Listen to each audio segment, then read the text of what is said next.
Hello friends, this is a case of chronic dactylocystitis.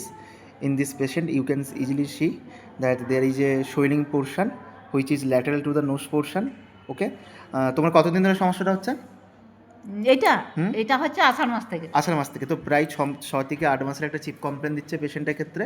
এবং পেশেন্টটা বলছে যে যখনই এই সোয়েলিংটা হয়ে থাকে, সোয়েলিংটা অনেক সময় ফুলে যায়, বড় করে ফুলে যায়, এবং যখনই এই সোয়েলিংয়ের উপর চাপ দেয় তখনই কিন্তু রিগার্গিটেশনের জন্য এখান থেকে একটা কোনো পাশ বা পুঁজ টাইপের বেরোয়, কখনো কখনো জলও বেরোয়।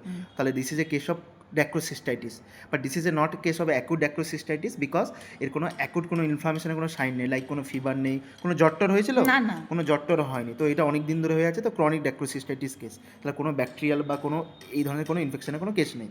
ঠিক, এবারে ক্রনিক ড্যাক্রোসিস্টাইটিসের তোমার হচ্ছে পাশে আমরা যেটা দেখতে পাচ্ছি সেটা হলো নোসের সাইডে এই পোর্শনে রয়েছে। নর্মালি क्या होता है ना, सुपीरियर पंक्टा इन्फीरियर पंक्टा यहाँ पर एक कैनालिकुलाई में मीट करता है, उसके बाद नेसोनैक्रिमल डक्ट नेसोनैक्रिमल सैक से ड्रेनेज होता है। ठीक है, टीयर फिल्म से जो टीयर होता है ड्रेनेज होता है। यहाँ पर क्या हो रहा है, जो नेसोनैक्रिमल डक्ट है उसका ऑब्स्ट्रक्शन हो रहा है। तो ऑब्स्ट्रक्शन होने से क्या होगा, ड्रेनेज नहीं होगा तो वो बोला रिगार्गिटेशन होकर आंखों में जा रहा है, तो इसलिए इसका प्रॉब्लम हो रहा है। ठीक है, तो इसका प्रॉब्लम में क्या हो रहा है, रिगार्गिटेशन होচ্ছে এই वाला प्रॉब्लम है। You can see there is a mass which is looks like a globular shape, और आई थिंक राउंड शेप मिल रहा है, यहाँ पर राउंड शेप मिल रहा है अभी सोइलिंग। अच्छा, उसका एग्रावेटिंग फैक्टर বলছে তোমার ঠান্ডা লাগলে বেশি হয় তো? ঠান্ডা লাগলে চোখে জল পড়তো, ঠান্ডা লাগলে বেশি জল পড়তো, তো আগে জল পড়তো, আগে পড়তো, এখন তখন ওটা হতো না। মানে বর্ষাতে মাঠে যে কাজে যেয়ে প্রথম শুরু ভিজে যাওয়ার পরে মুখটা এত বড় হলো। আচ্ছা, তার মানে যখনই বলছে যখন পেশেন্টের কোনো ঠান্ডা লাগতো বা অন্য কোনো সর্দি টর্দিতে বেশি হতো, কাজ করতো, তখনই সোয়েলিংটা আরও বেশি হয়ে যেত, আরও বেশি অ্যাগ্রাভেটেড হয়ে যেত। ঠিক, তো এটা হচ্ছে ক্রনিক ড্যাক্রোসিস্টাইটিস, মোটামুটি পেনলেস। হ্যাঁ, এটার কোনো সোয়েলিংয়ের উপর কোনো ব্যথা নেই, পেনলেস আছে, কোনো টেন্ডার নেই।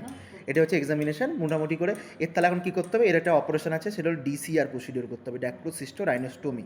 डैक्रोसिस्टोराइनोस्टोमी से नसल से यहाँ पर एक कनेक्शन करेंगे, तो नेसोलैक्रिमल डक्ट जो ऑब्स्ट्रक्शन है ना उसको ओपन कर देंगे, तो তাহলে तुम्हारा ड्रेनेज अगर नॉर्मल हो जाएगा। ঠিক আছে, তুমি কিছু ওষুধ খাচ্ছিলে আগে, ঠিক হচ্ছিল না? না, ডাক্তার ঘরে তো কি বললাম, ঠান্ডা লাগলে ওষুধ খেত, দিয়ে আবার জল পড়া বন্ধ হয়ে যেত।